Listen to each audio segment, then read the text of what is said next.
Good afternoon, everyone, and welcome to the British Academy, where we are gathered virtually for this second Purpose Summit as part of our Future of the Corporation programme.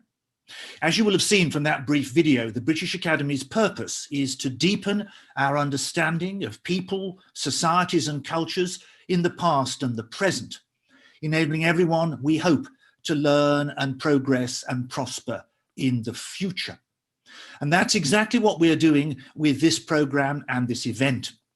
We are delighted to have such an outstanding group of leaders and experts to offer their reflections and insights into the topic, and I'm sure we can expect a rich, lively, animated and stimulating discussion. This programme would not have been possible without the generous support of our principal and associate supporters, as well as our corporate partners. And to all of them, both for this event and for the support they've given to this whole Future of the Corporation project across now several years, we are once again deeply and abidingly grateful. It's now my enormous pleasure and privilege to hand over to your chair for this event, that's to say Gillian Tett. Gillian is co-chair of the editorial board of the Financial Times and its American managing editor. She writes weekly columns covering a range of economic, financial, political and social issues. And I was especially reassured to read her column in the weekend Financial Times, where she explained that her family had kept their Christmas tree and holiday decorations way beyond the normal time, and she gave very good reasons for that. And I was reassured because Linda and I have done precisely the same here. And to have Gillian's validation for that was a great source of comfort. In 2014, Gillian was named Columnist of the Year in the British Press Awards, and 3 years before that, she was awarded the President's Medal of the British Academy for her outstanding services to the cause of the humanities and the social sciences. And she was one of the very few and very rare commentators who actually predicted the financial meltdown of 2008 before it happened rather than after it had happened. So she is abundantly gifted with the virtues not only of wisdom, but also of prescience. And wisdom and prescience are exactly the qualities that are needed if business is to be made more purposeful. And wisdom and prescience are indeed the underlying virtues which have so informed this whole magnificent programme on the future of the corporation. So let me now renew my welcome to all of you, and in particular to Gillian, to whom I shall now hand over to introduce our distinguished guests and to chair this first session. Gillian, welcome, and over to you. Well, thank you very much indeed, Professor Calendine, Sir David. And greetings to everybody who's watching wherever you may be. I'm actually talking from New York, where you might be able to see out the window a scene that looks more like the Russian steppe, because we're in the middle of a very dramatic snowstorm and blizzard. And I just hope that all of you who are watching in the UK or elsewhere have rather nicer weather right now than we do.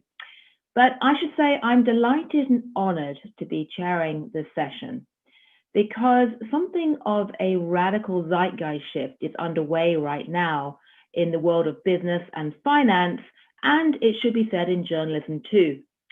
I'm from the generation of journalists who were trained to assume that when companies or financiers started talking about purpose, they had something they wanted to hide. It was all about good public relations, or as I used to joke a few years ago, ESG, environmental, social and governance, should really stand for eye roll, sneer and groan, because people like me used to assume that it was basically all about cosmetic PR. But about 3 or 4 years ago, I noticed that companies were sending me a lot of press releases about ESG and about purpose. And I realized that I should stop assuming that I, as a journalist, assumed that it was all corporate flim-flam and actually have a look at what was happening. And when I took the time to delve into it, I realized that indeed there was something of a zeitgeist shift going on.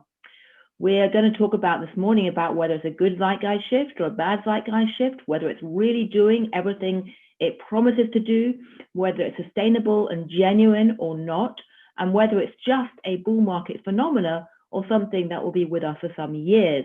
These are really important questions to ask even or especially for anybody who's a fan of ESG, because financial history shows us that when new innovations and ideas spread rapidly, it can spark all kinds of creativity, which can go horribly wrong if it's not subject to proper oversight and scrutiny. And with that in mind, the Financial Times a couple of years ago created a special platform called Moral Money, which is looking at ESG on a regular basis and trying to subject it to precisely the kind of scrutiny and oversight we think it needs as it grows very rapidly. And we have today with us three people who are extremely well placed to tell us whether or not ESG, purpose, this change in corporate raison d'etre, which is sweeping through the Western world and the developing world too, whether it really is all it seems to be cracked up to be. We have first up Vice President Al Gore, a man who I think will be known to most watchers very well already, because you've probably seen his incredibly prescient and very influential documentary, An Inconvenient Truth, which was really one of the first mainstream documentaries to put the issue of the environment on people's radar screen. He was, I wouldn't say mocked, but certainly dismissed by some at the time as scaremongering. Today, though, his warnings, if anything, seem too mild. And in the intervening years, he's gone on to play an influential role as a climate activist and also run an investment management firm that's trying to put its money where its rhetorical mouth is by investing in green. In America, since he is Vice President Al Gore, or he used to be Vice President, in America, we would call him Vice President for life. In England, since we are speaking at the British Academy, everyone, contrary to what the world thinks when they watch The Crown, everyone in Britain tends to be much more informal and call people by their first name. So if that's okay with you, Vice President, I will call you Al to make sure we have equity and parity throughout the rest of the panel.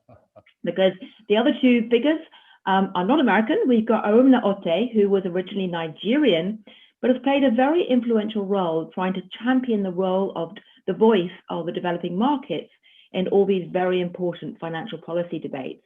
She was previously a regulator for many years. She was then treasurer of the World Bank.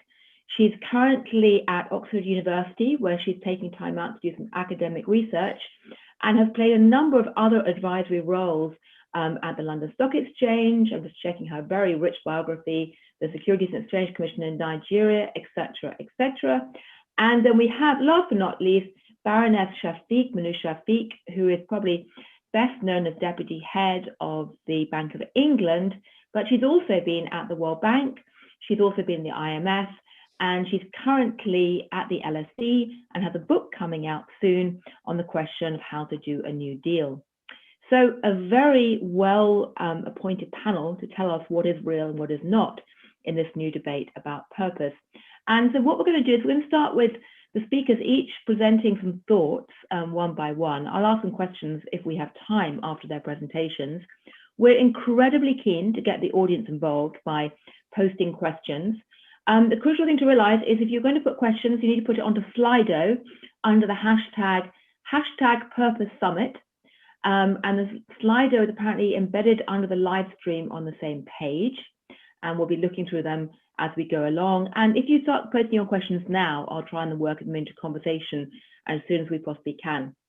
So I think those are all the housekeeping points. But let me start then by asking Vice President, or Al, if you don't mind the impertinence, to give us your thoughts about what is or is not real in this ESG revolution, if it is a revolution, or at least all the chatter around purpose. The floor is yours. Well, thank you so much, Gillian, and thanks to Sir David Cannadine and the British Academy for inviting me to attend this, and to Arunma Oteh. It is an honor to be on this panel with you, and to also Minouche Shafik, an honor to join you all on this panel. And Gillian, congratulations to you on all the great work you've been doing on all the topics we're going to be discussing here. Hello, everyone who is joining us. And before I address the topics you have asked me to focus on, the climate crisis and its solutions, and other things, I'd like to begin briefly by congratulating the British Academy on the globally significant impact of the Academy's Future of the Corporation review into the role of business in society. And may I say, I love your new definition of the purpose of business, and I quote, to profitably solve the problems of people and planet and not profit from creating problems. Well said, well written. And your work could not have come at a better moment. Well, the year 2020 is finally behind us. I, for one, as an American, put January 6, 2021 back in 2020 and look at my New Year's Day as our inauguration day in the US. And I'm very optimistic about 2021 and the future. There is no doubt, of course, 2020 was an especially tragic and tumultuous year as the pandemic sickened and killed 2 million people worldwide thus far and completely upended our way of life and the economy globally. And at the same time, the climate crisis has continued to get worse faster than we have been implementing the solutions for it. Today, we continue to spew 162 million tons of man-made global warming pollution into the thin shell of atmosphere surrounding our planet every 24 hours, as if that shell of atmosphere was an open sewer.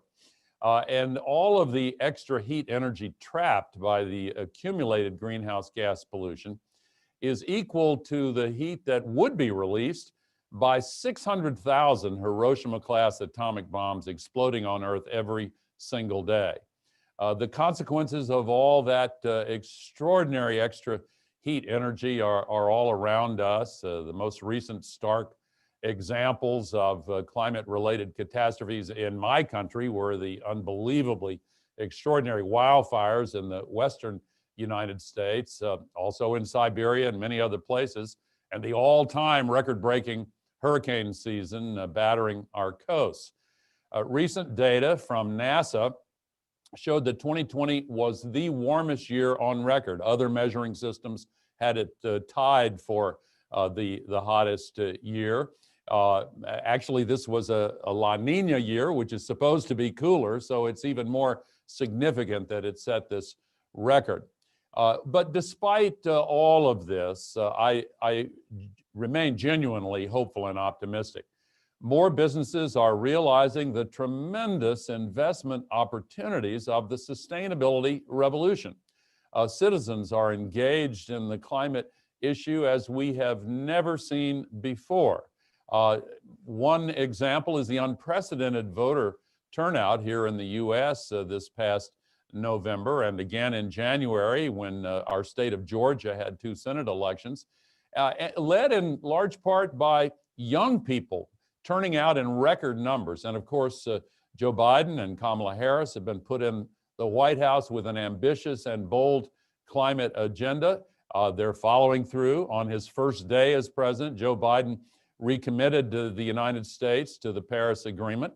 And in just 18 days, the US will officially be back in that agreement. Moreover, just last week, the new administration indicated that it will announce an increased US commitment to reduce emissions under the Paris Agreement by Earth Day, April 22nd. I'm very encouraged by the plans from the new Biden administration in my country, as well as similarly bold commitments from the EU and the commitments from China, Japan, South Korea, and the UK just over the past few months. It really is a sea change. In the immediate future, I see the current recovery effort to rebuild economies from the ravages of the pandemic to be a critical opportunity for climate action as well. Of course, it has to be remembered that the first rule of pandemic economics is first, take care of the pandemic. And with the new variants that have evolved in several nations, it's now obviously an urgent task to accelerate the production, distribution, and administration of vaccines worldwide, even as we develop the policies necessary to build our economies back better as the pandemic eventually recedes. A global recovery should be centered on green solutions. Economic studies of stimulus spending from the 2009-2010 era show us that green stimulus measures have both short and long-term job creation and economic advantages over other investments. The Oxford Review of Economic Policy at your institution, Arunma, published a study last year with authorship by Joe Stiglitz and Lord Nick Stern, as among others, which cited research showing clearly that investments in clean energy and energy efficiency generate dollar for dollar 3 times the number of jobs as do investments in fossil fuels. The IEA similarly found that investments in building efficiency can create 3 to 4 times the number of jobs as investments in coal and gas. But history also gives us a warning. In 2009, during the financial crisis, global emissions declined 1%, but a year later, many of the recovery packages around the world were too carbon intensive and emissions increased almost 5%. Last year, we experienced an emissions decline of 7%, but if we fail to make the right choices, especially when investing in infrastructure that lasts for decades, we will have done a grave disservice to the global effort to solve the climate crisis. We don't have any time to lose because the world scientists tell us clearly we need to cut emissions roughly in half by the end of this decade. So we need all hands on deck. Governments, in cooperation with the private sector, can work to deliver the new investments we need, guided by the right policies.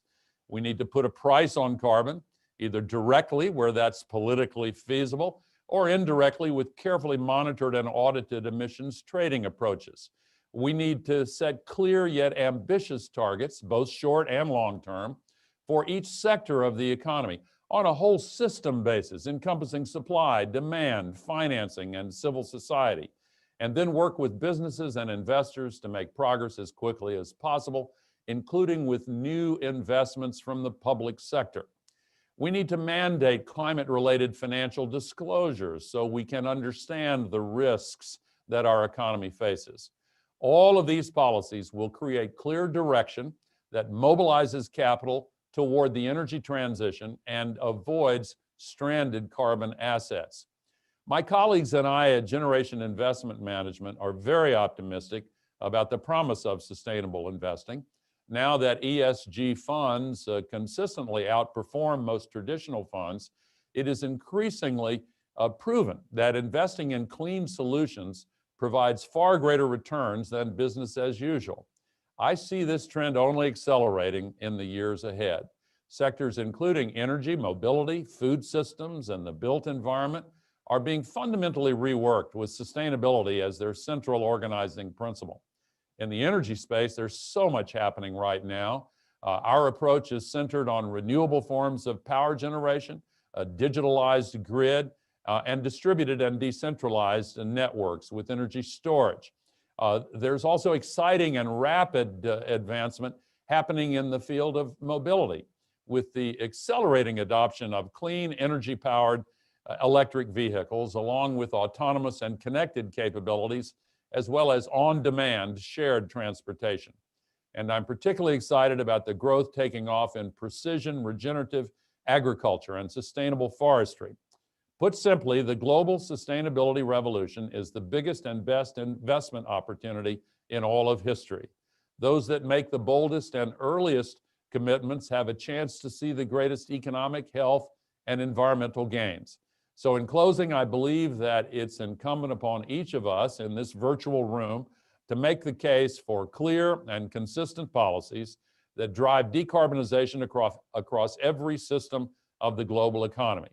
At times, especially as the world grapples with the pandemic, this may all seem daunting, but no one should be discouraged. It's best to remember that the will to act is itself a renewable resource. Thank you.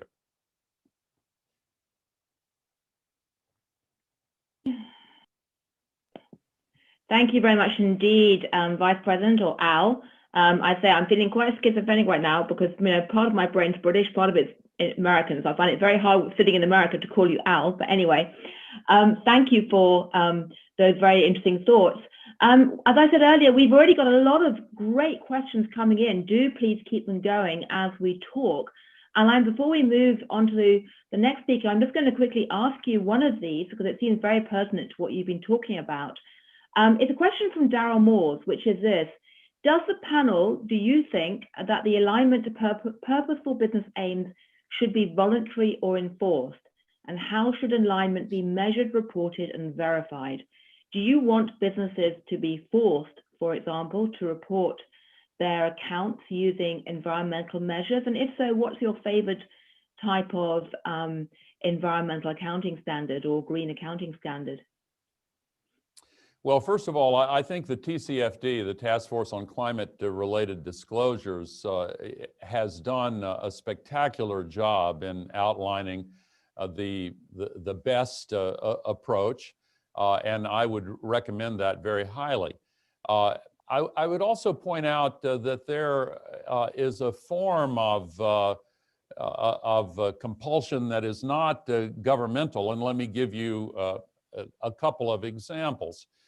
It used to be said, Gillian, that back in previous decades that investors that were using ESG approaches were in danger of violating their fiduciary responsibility.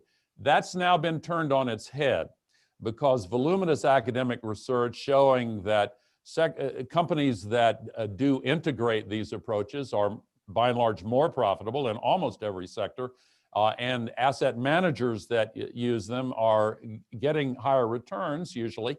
It must now be said that asset managers that do not incorporate ESG in their analyses are now themselves in danger of violating their fiduciary responsibility.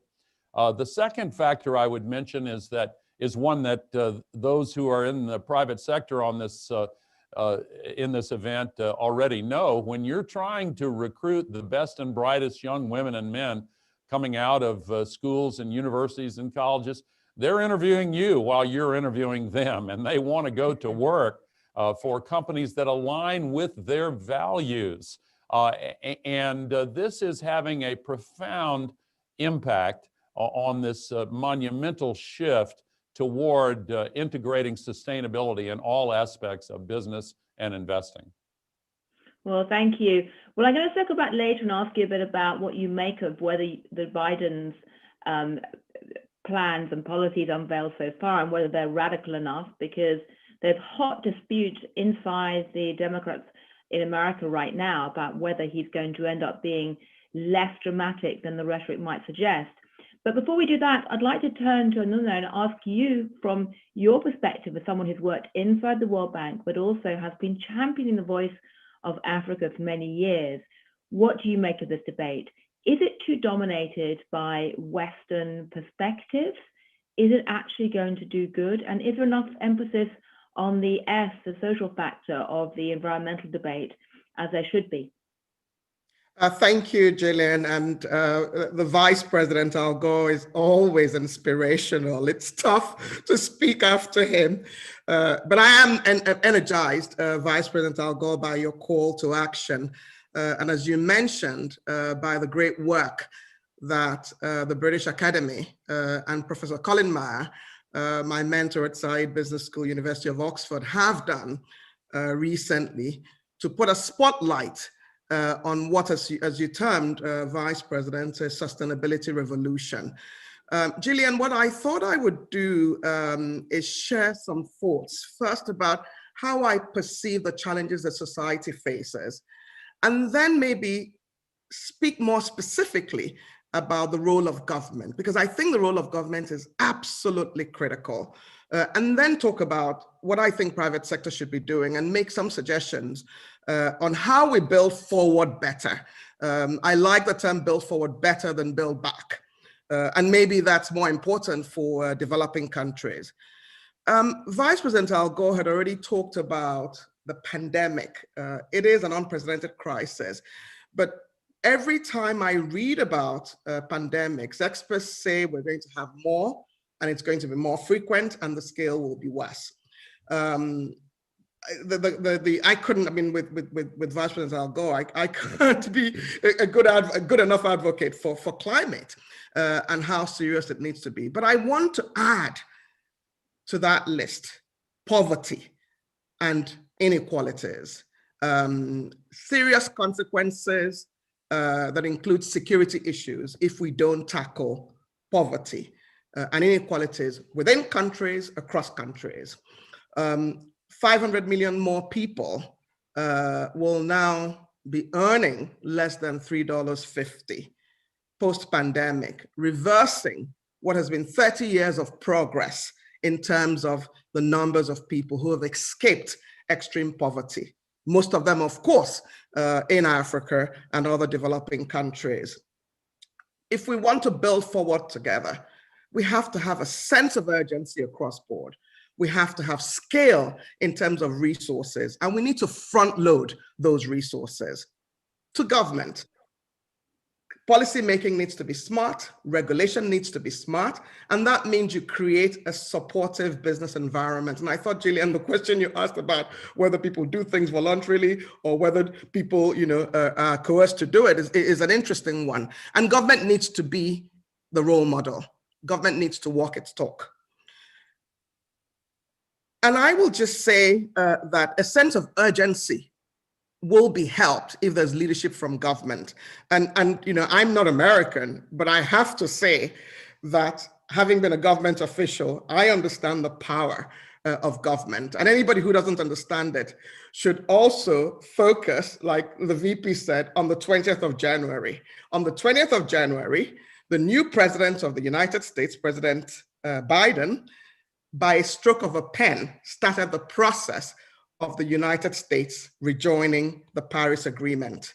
He also signed other executive orders, and I think he understands, like the new climate economy describes, what the $26 trillion economy could be and the 65 million new jobs that can be created. Another area that I want to focus on is that government needs to play more of a catalytic role. And the example that I love to showcase always is the International Financing Facility for Immunization, which the UK pioneered. And I was fortunate to be a pioneer board member.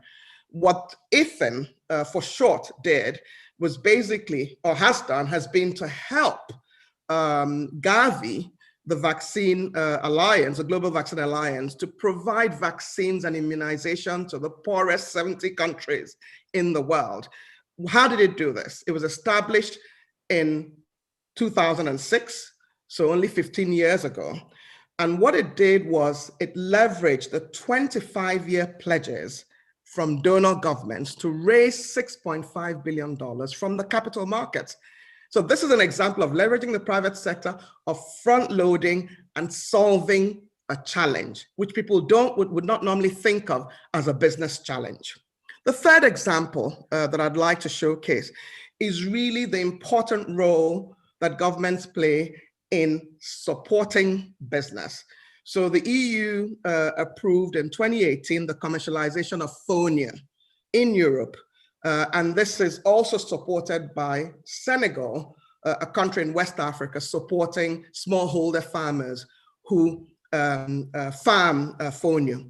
Fonia is the West African Francophone name. In Nigeria, it's called acha. Acha is one of the oldest grains cultivated in West Africa. It's been grown and eaten for 5,000 years. It is nutrient-packed. It's a great alternative to quinoa. Some people say it's even better than quinoa. It grows in climate-challenged environments. And Senegal has been seeking and doing and helping farmers scale production. I give this example because Oba, the Italian food giant, and many of you may know, helped get the EU approval. And today, 40% of flour in its pasta comes from Fonia. What is the role of the private sector? Innovation and new business models come from the private sector. But I do want to make a point that is related to the point that the Vice President made about yields and return on investments. The World Economic Forum estimates that there are $200 trillion of private wealth seeking good investment opportunities. With the low yield environment that we have, particularly in high income countries, there are opportunities to be creative. Gillian, you talked about a creative mindset, but there are opportunities to look farther afield than people are used to. Last year, towards the last quarter of last year, it was estimated that 25% of global debt was earning negative yields. In other words, below zero returns. Why would you put your money in below zero returns when there are opportunities for you to focus on sustainability, to do good, and to do well? And what I'm seeing across board, and which is exciting, is that the private sector does want to do good and do well. And as was pointed out earlier, the young generation is going to propel us to do that if we don't do that. What is the way forward? The mindset has to be building forward better. I've talked about a sense of urgency, scaling resources, front loading, and leveraging the private sector better. But let me just say a few words about the value of the capital markets, the value of partnerships, and the need to change our mindset. There's 630,000 companies listed around the world. There's $95 trillion of wealth in the stock market. Surely, to advance the sustainability revolution, we need to focus a little bit more on the capital markets. And I'm just talking about one asset class, equities. The value of a partnership. It's interesting that I haven't spoken about infrastructure, but we have a real opportunity because of the huge infrastructure needs across the world to build smart infrastructure that is resilient, that is responsive to the challenges that we face today. I'll take the example of emerging and developing economies. The World Bank estimates that annually, emerging and developing economies need $920 billion in terms of investment. There's $80 trillion of that $200 trillion I mentioned that is focused on long-term investments, pensions, insurance companies, all that is relevant to infrastructure. But in the last few years, private sector has only deployed $100 billion, and primarily to high-income countries. Not even, 20% of what is required in 1 year. How do we focus on doing better in this? It's government and multilateral agencies providing the comfort that private sector needs to go where they haven't been before, providing credit enhancement, risk mitigation instruments. Finally, I want to talk about a change in mindset. The example that I want to give is really a different mindset to how the poor are perceived around the world. If you perceive the poor as customers and profitable potential opportunities, you will focus on how you can respond to their needs. And we have an example which is before us, mobile phones. When mobile phones became popular, people thought it was a novelty luxury item. When it hit the developing world, it was a necessity. Plumbers needed it to do business. And we can see where we are with mobile phones today. We don't just use mobile phones to talk, we use it for messages. It's a bank, it's a school, it's a hospital. Let me close by saying that we don't have a time like we have today. There's a confluence of factors. There's the fallout of the unprecedented crisis. We know what the world can be, and people say climate change consequences are worse. The private sector is keen to do well and do good.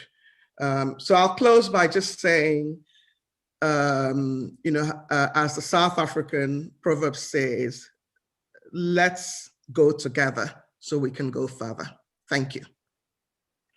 Well, thank you very much indeed for that very articulate and passionate appeal, which I think all of us should feel challenged by and hopefully inspired by as well. We've got a couple of minutes before we turn to Minouche. I want to turn in a couple of questions from the audience because they're quite relevant. One is from Vivel Matal from Afida Africa, who says, how can you best avoid the twin trap of past recoveries? hopefully past recoveries, or hopefully a recovery to come after the pandemic, where the, quote, North have bounced back to consume and emit more, and the, quote, South have fallen back. Because I'm very struck when you look at the data from the World Bank or the United Nations on what's happened in the last 12 months, for all the hand-wringing about inequality in the West, what's happened in the developing world has been horrific in terms of undoing many years of progress. And I guess the question is, post-pandemic, you know, is that inequality, is that gap and different trajectory going to get worse if the West bounces back quickly, or what can we do to avoid that? First, it's an absolutely important question. And indeed, we're already seeing the fallout of $13 trillion of fiscal stimulus that was done. For most high-income countries, it was more than 10% of their GDP. For many low-income countries, it wasn't even up to 1% of their GDP. So there's already a gap in terms of the response. In the last 2 weeks, I've learned a new phrase: vaccine nationalism, or vaccine nationalism. So of all the vaccines that have been, vaccine shots that people have received, there's not very much that has gone to the continent of Africa. And so what are my recommendations? My recommendations is for us to understand, as I ended with, that we will go far if we go together. The experience of the pandemic, where there's no difference between if you're rich or poor in terms of whether you get COVID-19, whether you're a rich country or poor country, should help us understand the importance of working together. And that's why I think that leadership has to come from governments, and we must walk our talk. And that's why it's wonderful that that the countries have made pronouncements about their net zero commitments. What we need to do is have rigor and have metrics that are standardized, so we can monitor how people are doing. But it's really working together. Thank you. Right. And then for the question, I've got a question which is one of the most popular questions of all, which is really relevant for anyone who's looking at regulator at the stock markets right now and the financial system as a whole, which is this: the focus of purposeful business, which is the key element of what we're talking about today, is directed largely at public corporations. To what extent can we ensure that private equity, private businesses, and small and medium-sized enterprises join the movement as well? Because of course, one of the trends in the last few years has been a dramatic increase in the amount of activity accounted for by private equity, and even what used to be thought of as old-fashioned family-owned businesses or private businesses are swelling in scale. So how do we expand it beyond just the public corporations that grab most of the attention and frankly most of the column inches in a publication like the Financial Times? Oh, I think Vice President Gore alluded to it. First, I think there's a recognition by whether small and medium scale enterprises or private entities about the value of sustainability. At the Side Business School at Oxford, we have an ownership project which Professor Colin Meyer co-leads with the Dean, where there's a focus on family-owned businesses, whether publicly listed or not publicly listed. And I participated in some of the conversations, and it's fascinating how so important the issues of sustainability are to these entities. I think that business responds to incentives and rewards. And so if investors, and the reason I love the capital market, and whether it's private equity, people vote with their feet. So if you're doing well, people will invest in you. If you're not doing well, people will not invest in you. So I think the rewards and the sanctions must reflect what we see about the future of sustainability. We must reward, success must be redefined so that it focuses on purpose rather than on shareholder returns or just making money. Right. Well, thank you. That's a good point. I should say we've got some absolutely terrific questions. They're coming in thick and fast. If anyone's watching, do please go onto the Slido app and both vote about which questions you think I should pitch to the panelists, but also ask more questions of your own if you would like. But while you're doing that, let's hear from Minouche about how you see this development from the perspective of someone who's both worked as Deputy Governor of the Bank of England and been absolutely in the thick of policy making there, also at the World Bank, and is now trying to take a more academic perspective on looking at what's happening with the corporate zeitgeist. Sure. Well, thank you very much, Gillian, for having me. And I too applaud the work of the British Academy and Colin Mayer on putting this issue of purpose so squarely on the agenda. Now, I knew that I would be speaking after Vice President Al Gore, and I knew that there would be very little that I could add to his wisdom on environmental and climate issues. Since I remember I worked on the first World Bank report in 1992 on the environment during the Rio summit, and already then we were quoting his leadership on the issue. And similarly, Arunma, who spoke so well on the issue of the power of governments and capital markets, which I was very involved in both at the IMF and the Bank of England, where we were eager to see the rise of green investments and green investment products and things like climate stress testing of banks. So I thought hard about what to say, given I was coming after these two talks. And I thought what I would focus on is the role of business and its purpose vis-a-vis its employees and the workers in the communities in which they operate. Because I think the environment and the financial markets have been well covered. And just to start with the original question that you asked, Gillian, are they serious? Is this just greenwashing, whitewashing, etc.? And I guess the only thing I would add to what's been previously said, all of which I agree with, is that I think there have been some fantastic corporate leaders who have stuck their heads above the parapet and taken risks and done a wonderful job. But I think we've now reached a point where it's gone beyond being voluntary, and we can't rely on leadership, particularly of, as you implied, publicly listed companies who are subject to shareholder and consumer pressure. And we need changes in laws and regulations to make this stick.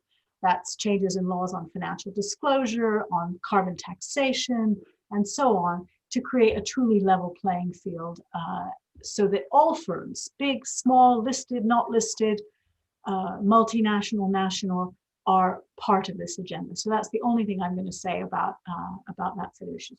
So let me focus on the relationship of business to the people who work for them, and it draws a little bit on a book that I'm about to publish in March called "What We Owe Each Other: A New Social Contract." And what I argue is that the old social contract between business and their employees since the 1980s and 90s looked roughly like this. Businesses were encouraged to become ever more efficient and reduce costs, partly by reducing benefits to employees, partly by outsourcing their supply chains and paying less corporate tax. And that system produced huge benefits to shareholders and to us as consumers. You know, think about all the cheap gadgets we can buy now, or the low-cost travel, which was made possible by that corporate business purpose agreement. But that also produced a huge backlash. All the people who got left behind, all the communities that got left behind. And that had huge political consequences with the rise of populist governments around the world. I think we need a new deal between business and society. And I think it has several key elements. First, minimum protections for everyone. Now, minimum wages are part of that story, but it's only a small part. We also need to think about tax credits for those workers who are less productive, who need a public top-up, because it's better that they work than that they receive welfare. So minimum tax credits, earned income tax credits, and so on need to be part of that deal. We also need public funding to help people adjust to massive job losses from economic shocks. That way, we can allow firms the flexibility to hire and fire as they need, while making sure that those risks are not just borne by individuals. Some countries do this well. Places like Denmark or Sweden are really good at retraining workers who are displaced and getting them very quickly back into work. The US had a program called the Trade Adjustment Program, which was supposed to help with the consequences of NAFTA and Chinese liberalization. Grossly underfunded, impossible to use, and we got the Rust Belt. So minimum protections for everyone is a key part of a new deal with business. I think the second thing is to deal with the phenomenon of flexible working. More and more workers around the world are working flexibly. When I was growing up at the World Bank, we used to think of the informal sector as something that occurred in developing countries. The informal sector is now in the US and it's in Europe, and we call them gig workers, or we call them platform workers, or we call them self-employed. And the pandemic, of course, revealed the perils of this because they were the first to be hit economically. So we need a system whereby, regardless of the type of contract you have, you get some social insurance in the form of unemployment insurance, sick pay, and a pension that's in proportion to how much you work. The third piece is taxation. Clearly, and I won't dwell on it, carbon taxes are an obvious necessity because that will change the incentives across the entire economy for how we emit carbon. But I also should say something about corporate taxation. We know that corporate taxes have fallen in almost every country in the world over the last 30 years as countries compete with each other to try and attract foreign investment. Ironically, this has occurred while taxation of labor has gone up massively in order to pay for unemployment insurance and pensions and so on. The US is a really good example. The US taxes labor at a rate of between 26 and 34%. Capital is taxed effectively in the US at about 5%. And that's down from corporate tax rates that used to be about 20% in the 1990s. So I think there is room to raise corporate tax rates. But I also think there's a case for removing from corporations the burden of having to pay for things like unemployment insurance, minimum pensions, parental leave, and general reskilling of workers when they're affected by economic disruptions. Those things should be paid out of general taxation, not by corporations specifically. The fourth thing I'd say is that we need to address the issues of global taxation. I strongly support the OECD's proposals to address the 40% of global profits of multinationals, which are shifted each year to tax havens. In the UK, 50% of the subsidiaries of foreign multinationals report no taxable income in the UK. In the US, 91 of the Fortune 500 paid an effective federal tax rate of 0. Now, the OECD has very clear proposals to how to address that. One is to just have a minimum corporate tax rate globally, which could be quite low, but would at least provide a floor on it. And the second is to ask corporations to pay tax, not where they are legally have a jurisdiction, a legal jurisdiction and are registered and have a brass plate, but pay tax where the actual economic activity occurs. And I think that would do a huge amount to level the playing field, particularly between national companies and multinationals who can exploit these opportunities for tax optimization. So what I've tried to describe is what I think a potential new deal with business could look like, where they pay a fair share of tax, but society makes sure that they have a good supply of skilled labor, who they can employ flexibly when they need them, but also let go of them when they don't need them, knowing for sure that those workers will have a safety net and opportunities for reskilling that make sure that they will be looked after. So I think that provides the outlines with what I think could be a better deal with business, which would complement the environmental and capital market and government issues that my other speakers have mentioned. Well, thank you, Minouche. And it sounds also like the outline of your forthcoming book. When is your book going to be out? March 4th in the UK and April 20th in the US. All right. Well, congratulations. We'll be looking forward to that. It sounds terrific. Now, we have a lot of questions. Do please keep them coming. But I'm going to just start off with a couple to you, Minouche, because they're quite relevant to what you've been talking about. I'm going to start with the second most popular question so far, which is from Chris Brown, who says this: does the panel think, and a particular one for you, Minouche, that the 1772 of the, S172 of the Companies Act 2006 is sufficient to promote purposeful business, or is a new Better Business Act required? Have we actually moved to a point where we need the UK government to come out with a new definition or a new legal act to actually tell businesses that they need to pay attention to this, rather than just rely on either the type of investor pressure that Al described or the conscience of the people running the business? Yes. I mean, I do think there are legislative changes needed, but they're actually quite widespread.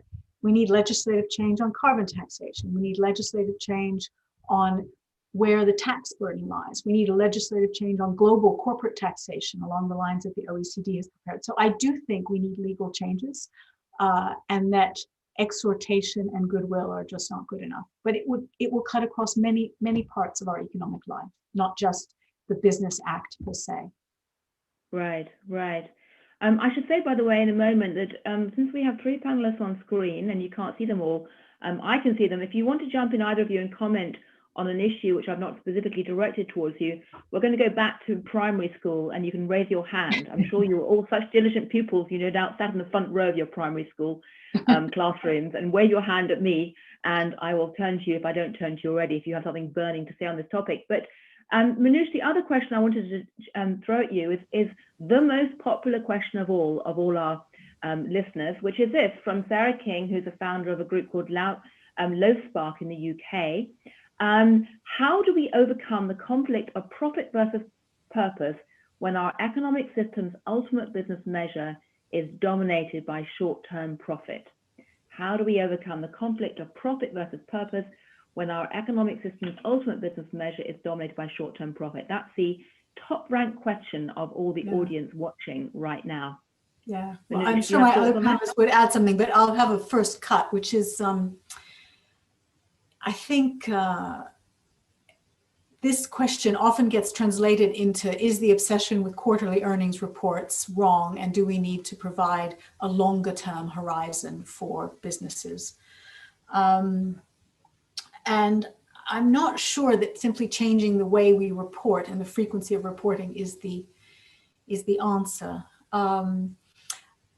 I think changing the rules around which business operates. So for example, insisting that minimum benefits are paid to all your employees, or that you comply with carbon taxation, or that you don't use tax optimization to avoid paying tax, often in very poor countries.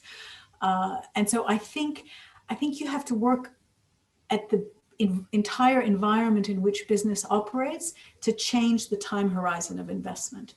A carbon tax would change companies' time horizons about carbon emissions enormously, and they would bring forward huge numbers of green investments, which they're not bothering to do now.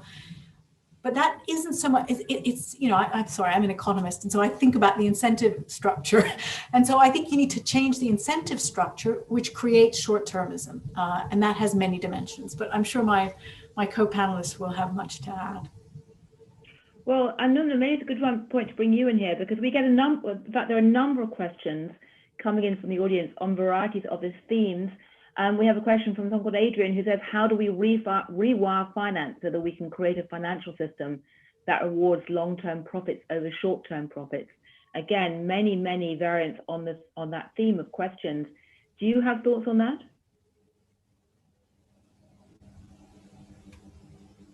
Who are you directing that at? To Arunma, but also Al, if you'd like to answer. I think she just unmuting herself, and then I'll turn to you. Okay.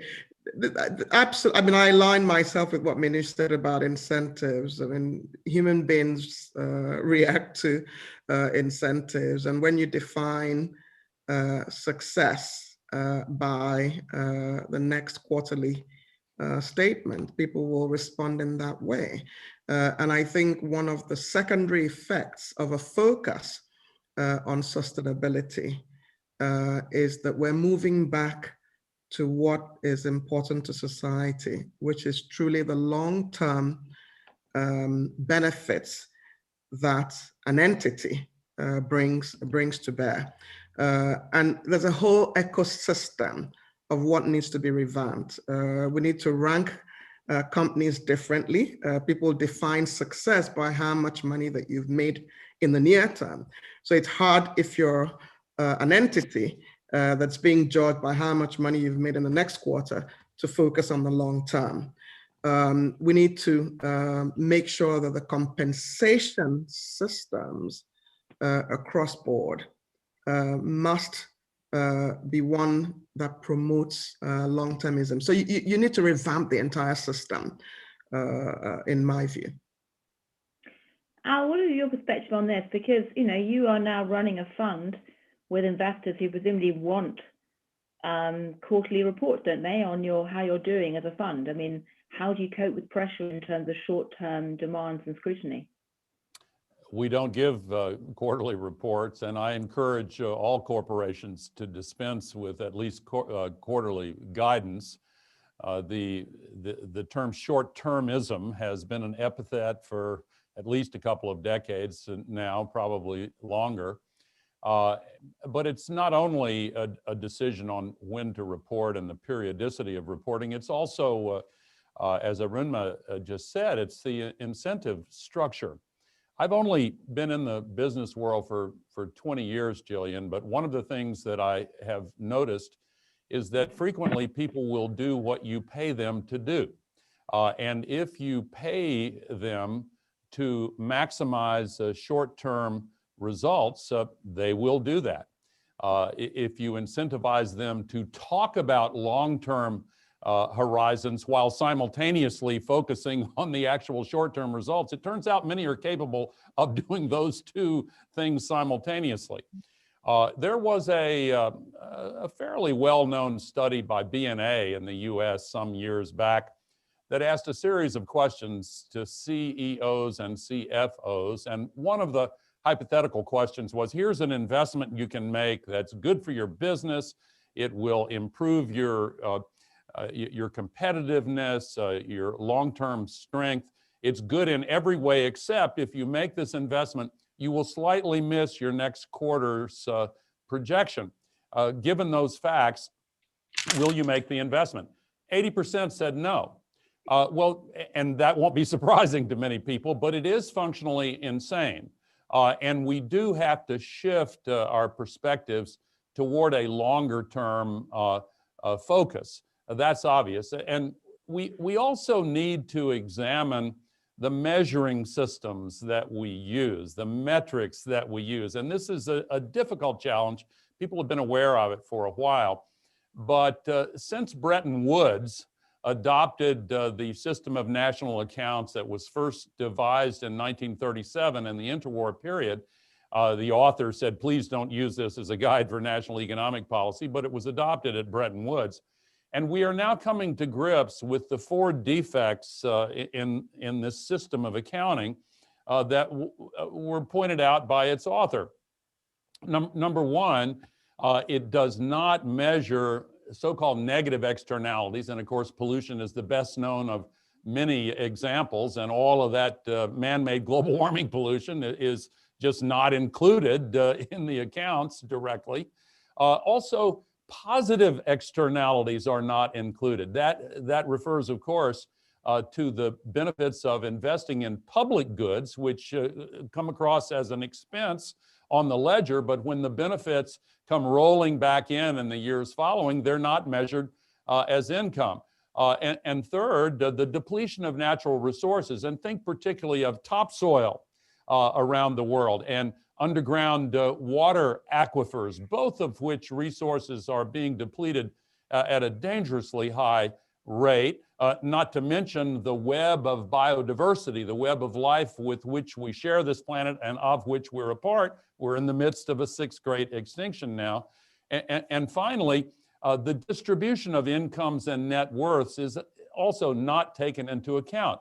So now we have, if efforts are made to increase GDP and it goes up a couple of percentage points, there's great cheering, but it's accompanied by increases in negative externalities, a continued dearth of investments in public goods, the dangerous depletion of these resources that cannot be replenished on a timescale anywhere nearly equal to how they're being depleted, and the emergence of hyper inequality that is dangerous to the future of both capitalism and democracy.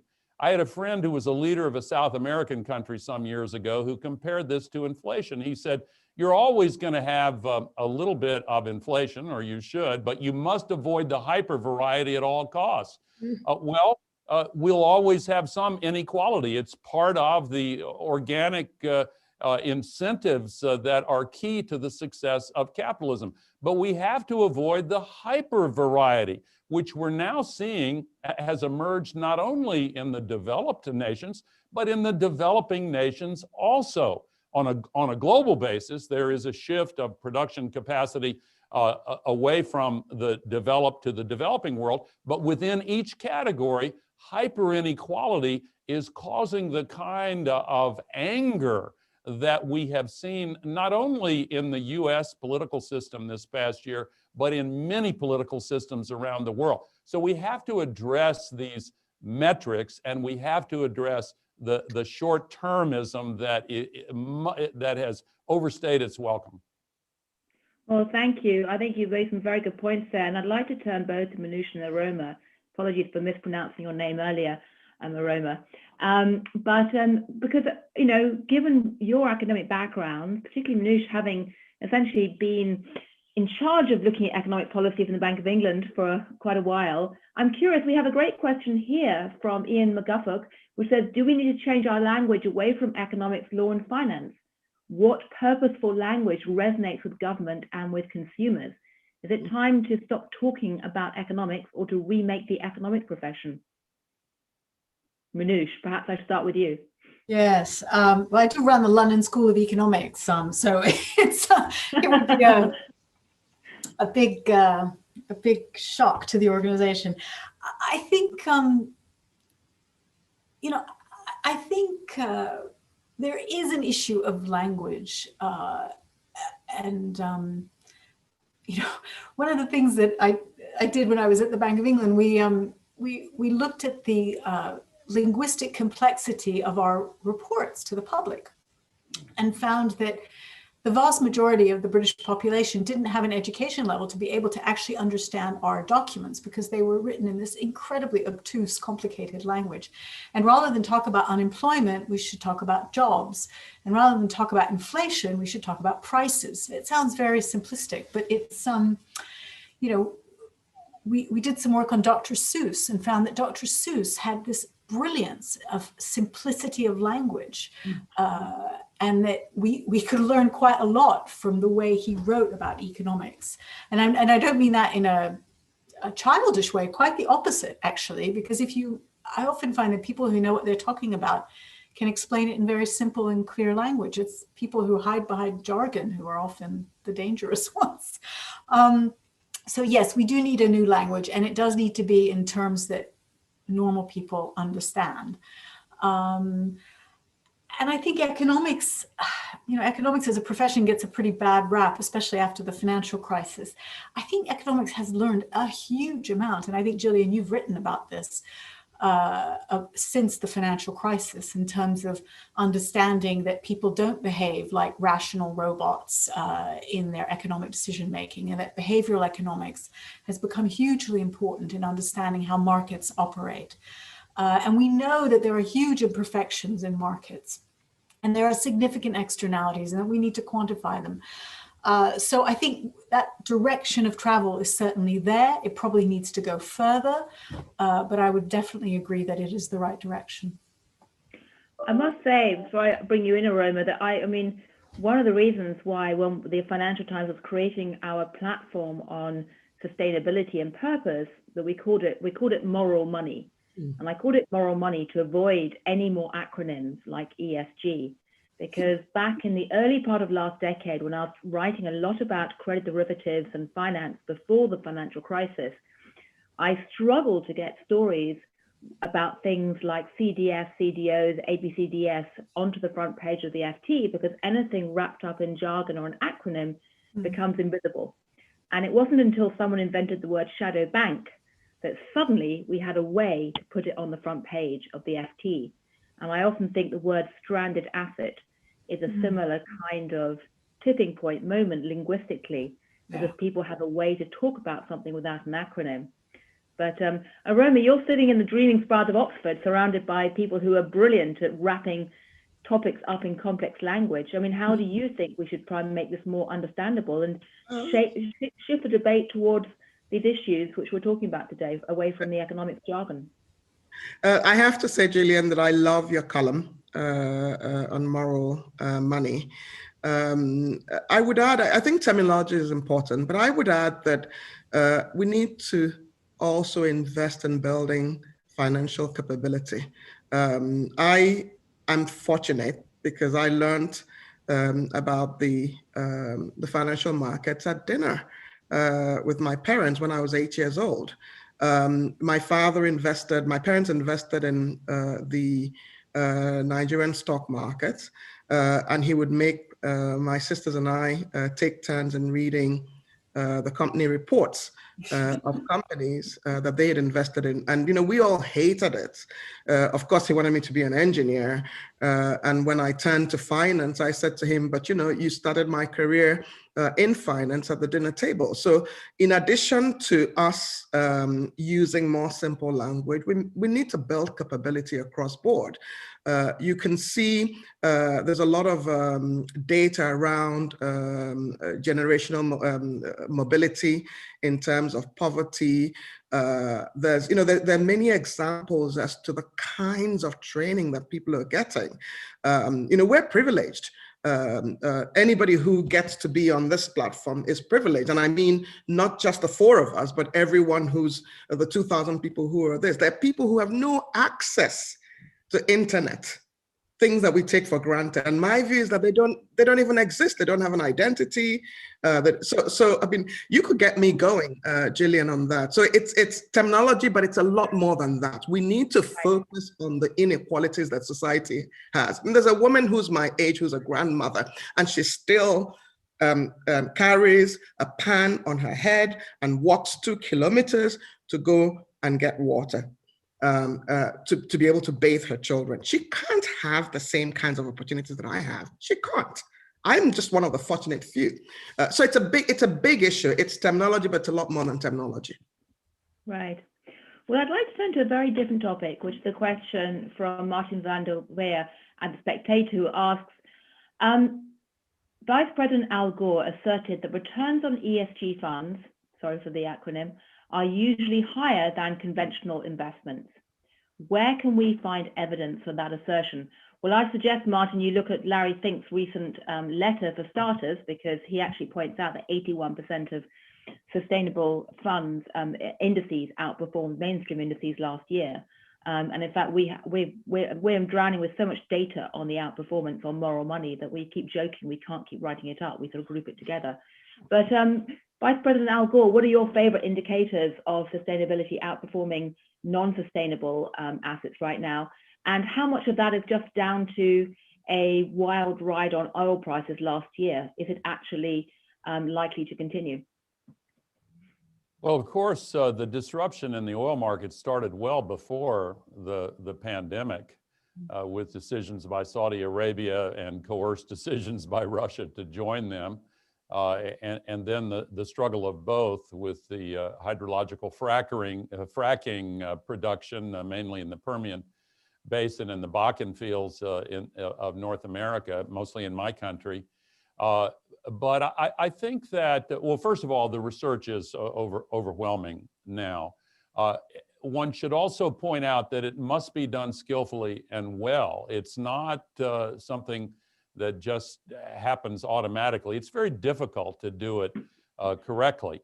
I think that one of the reasons why you have seen this outperformance, and not only by asset managers, but as I said earlier, there is now research showing that in at least the last study showed that in 17 of the 24 sectors of the economy, as in the typography of this study, those companies that fully integrated sustainability into their business plans were consistently more profitable than their peers. And I think the reason partly has to do with the fact that these factors that we have systemically ignored for so long have become more and more prominent in the real economy. If your system of metrics doesn't take them into account, you have to find ways to retrofit them into your business model or into your asset management model. But whatever the cause of it, the results do speak for themselves. Right. Either of you want to jump in here, or?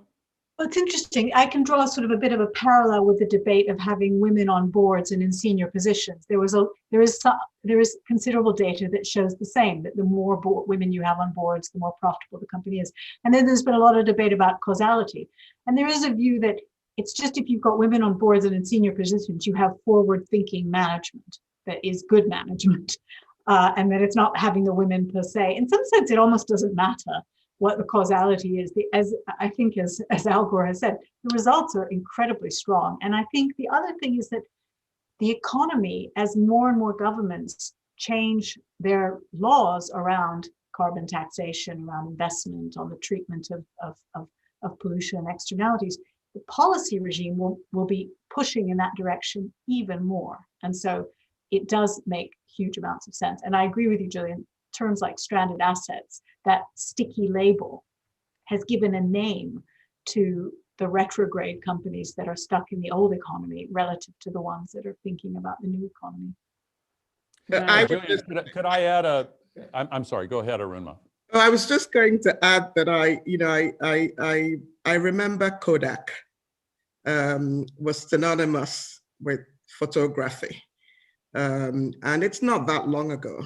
It moved from cameras that depended only on Kodak, then to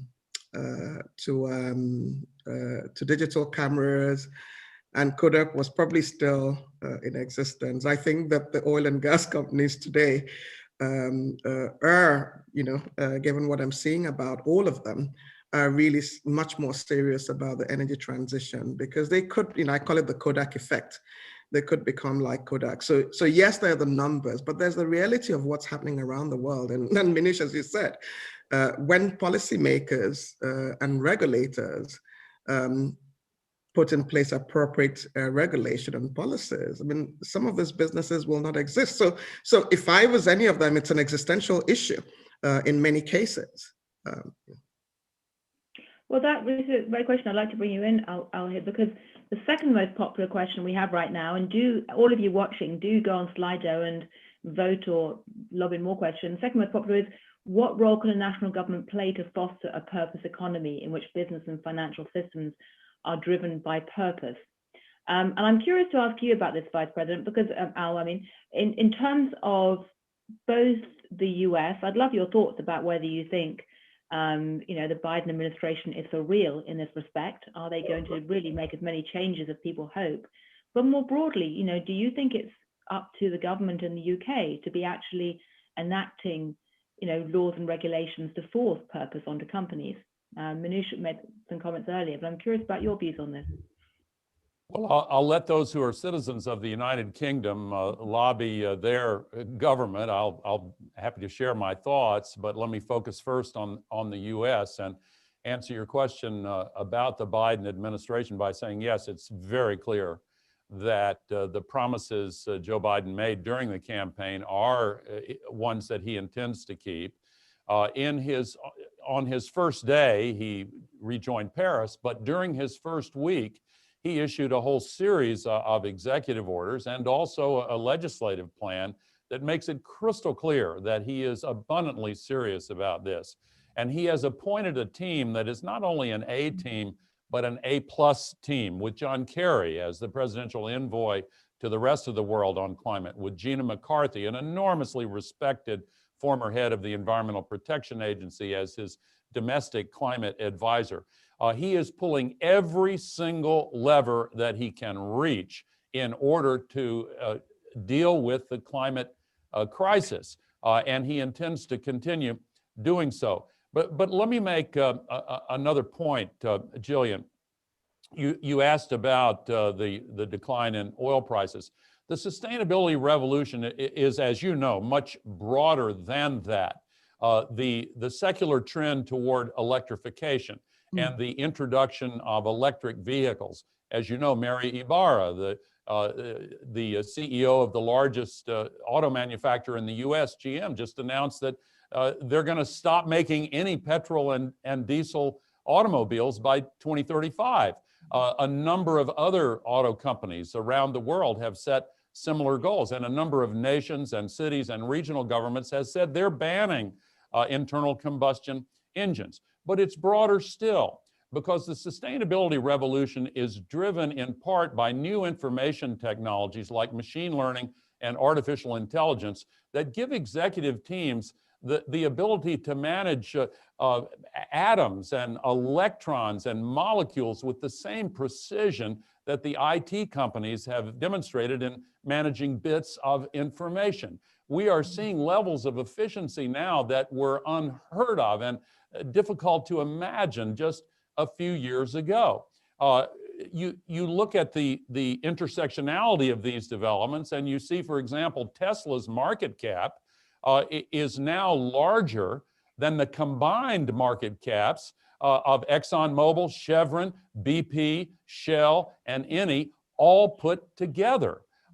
And this revolution is still accelerating. As for internet access, SpaceX's Starlink program, which will soon be operative around the world, it's being beta tested right now, is going to give affordable access to the internet on smartphones all over the world, in rural as well as urban areas. The number of people connected to the internet is going to continue to increase at an even faster rate. So this revolution is still picking up speed, and the young generation, Greta Thunberg's generation, is demanding a better world, a cleaner and more prosperous, fair and more equitable world. Final point on this answer. During the campaign last year, the proposal for $1.8 trillion on climate-related measures that Joe Biden put out was, in the public polling, the single most popular proposal among American voters of any proposal either candidate put out. This is a dramatic shift, and just in time, because we still have time to solve this climate crisis and avoid the most catastrophic consequences, but people are demanding that we do it, and we are seeing really promising steps toward that goal. Well, thank you. We haven't got a lot of time left, but I'm going to turn last of all to the question. We've had 86 questions, different questions from the audience that shows a level of passionate engagement. So thank you to all the panelists for sparking such passionate engagement. But the question which is currently provoking most votes, most popular, they most want to throw at you all, is one that you might not expect. I know it's not one we're going to get a new version of an inconvenient truth, Al, because I think many of us would love to know that. But the question is this. It's from Martin Parker from the University of Bristol. Can we do without corporations? What about building co-ops, mutuals, community ownership, and so on? These are organizations which, quote, bake in social purpose. Now, that's a question that might come as a great surprise to anyone who's over the age of 50 like me, who grew up in the late 20th century, assuming that companies and capitalism, that argument had already been won. However, polls show that even in America, amongst the Zennials and Millennials, there's a surprisingly high level of anti-capitalist feeling at the moment. So I'll repeat the question again, and then you can each have a couple of words to wrap up. And it actually probably, sorry, a couple of minutes to wrap up, or probably more like 1 minute. Can we do without corporations? What about building co-ops, mutuals, community ownership, and so on? Perhaps we can start with you, Minouche. You're on mute, I think. Yeah, so I'm going to say two things. One, I mean, there is a long tradition of cooperative employee share ownership schemes and so on, which I think have done very well, but have rarely grown to a scale, I think, that is that is economy-wide. So I think there's a place for those sorts of economic organizations, but I guess I wouldn't abolish corporations. And I'll tell you why, because in economics, there's something called the theory of the firm, which is, why do we have firms in the first place? Why can't you just contract everything out? And if you think about it, many firms today contract an awful lot out. It started off with things like payroll and cleaning and the food service and the cafeteria, and then now they contract out the services of architects and lawyers and consultants. And at some point, you lose the synergies of what holds an organization together. What the economic research shows is that big firms tend to be more efficient and productive than small firms. That's just what the data says. So I guess I would say I'm less interested in prescribing the organizational form of business.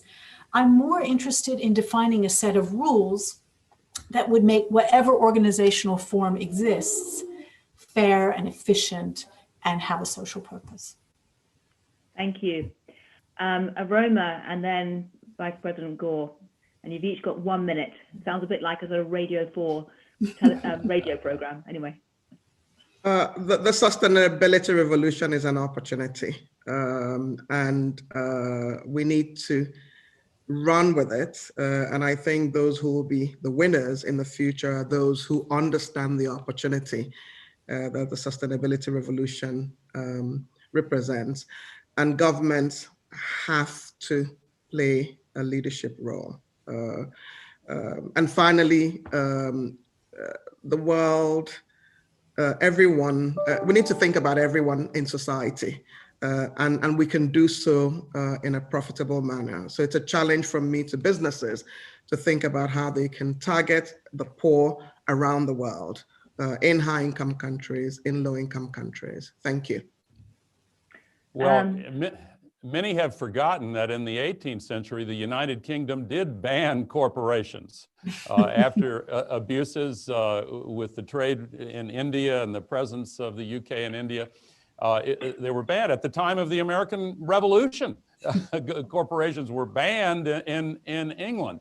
But the increasing need for larger amounts of capital brought on by the accelerating industrial revolution led to the lifting of that ban. And you see companies that are pressed to go into an IPO, and now because of the friction and other problems in that process, the renewal of the SPAC boom, it's all because of gaining access to more capital raising capacity from the general public. But there's a new form that I would recommend to those in this meeting, and that is the B Corp. Generation Investment Management is a B Corp. And it is a form of corporation that does make it much easier to integrate purpose and the values that the British Academy has exalted in its new definition of the purpose of a corporation. Well, thank you very much indeed. And thank you to all of you for an incredibly interesting panel. As someone who's been a journalist now for a quarter of a century, I can tell you that sometimes, occasionally, dramatic events happen in step changes. And that's kind of easy for a journalist to write about, because something dramatic happens, it grabs the headlines, the world's changed, boom. But sometimes the most important shifts occur very slowly and very elliptically, in a way that you don't even notice as a journalist that the zeitgeist has changed until suddenly you look back 10, 20 years and realize that the language and the terms of debate are really something which was quite unimaginable 10, 20 years ago. And I can tell you that when I was a rookie journalist at the Financial Times, it would have been almost impossible to imagine this type of conversation happening. And it is a sign of how the world is changing today, the magnitude of the challenges we face, and the degree to which people are looking for different types of answers for the future, that we've had this very interesting panel. And the fact that we've actually ended with the last question indicates the degree to which people are questioning where we're going next. So thank you.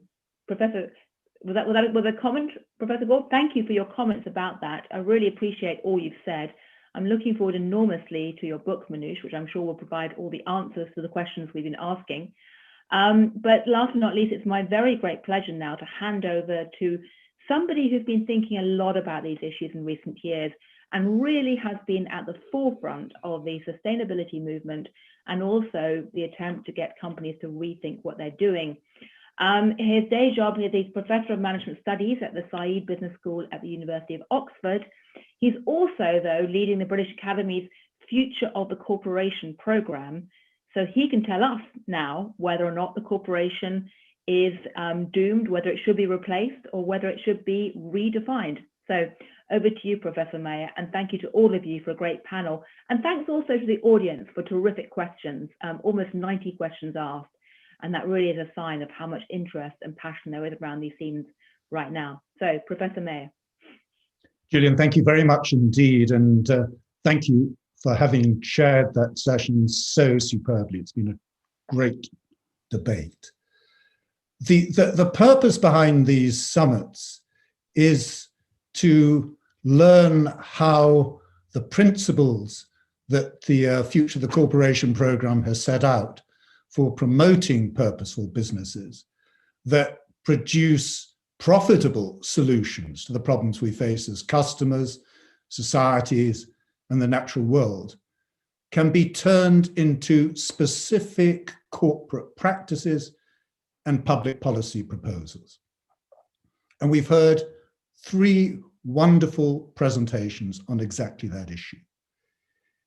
In the first of those, we heard the Vice President describe the roles that government can play in addressing these solutions, setting the environment for business action and investment. He outlined the opportunities for business where recent growth has been and how the business community can align itself with government policy, and how the world can rebuild economies from the pandemic and what kind of policies and new methods of measurement are needed to achieve this. We then heard Arunma Oteh emphasize the power of government, the importance of its support for business in implementing their purposes and addressing failures that business simply cannot tackle on its own. She described the role of capital markets in funding the massive infrastructure requirements that are needed around the world, and the requirement for government, business, and capital markets to work together in addressing societal problems, particularly in relation to developing and emerging economies. And finally, we heard Minouche Shafik suggest that we should define a new social contract with business that sets out what we can legitimately expect of it. And she described how we should redefine that contract. She set out clear changes that are needed to bring it about. Benefits for flexible workers, minimum wages, tax credits, and public funding that takes some of the costs of restructuring off business, in return for which we can legitimately expect that business should at the very least pay its fair share of taxes around the world, and we should ensure that that's the case. Our 3 speakers have therefore superbly begun the process of defining the changes that are needed, how they can be achieved, what specifically can be done to achieve them, and the consequences of those changes for business, investors, the environment, and our societies. In tomorrow's session, because this is just the first of 3, which starts at 3 p.m. GMT, we'll examine how government can promote purposeful business through law, regulation, and standards. So join us then. And in the meanwhile, I'd like to thank all our speakers and our chair, Gillian Tett, most sincerely for having ensured that the summit got off to such a wonderful, informative, and inspiring start. Thank you very much to them, to the sponsors of the Future of the Corporation program, and to all of you for having joined us. And see you tomorrow.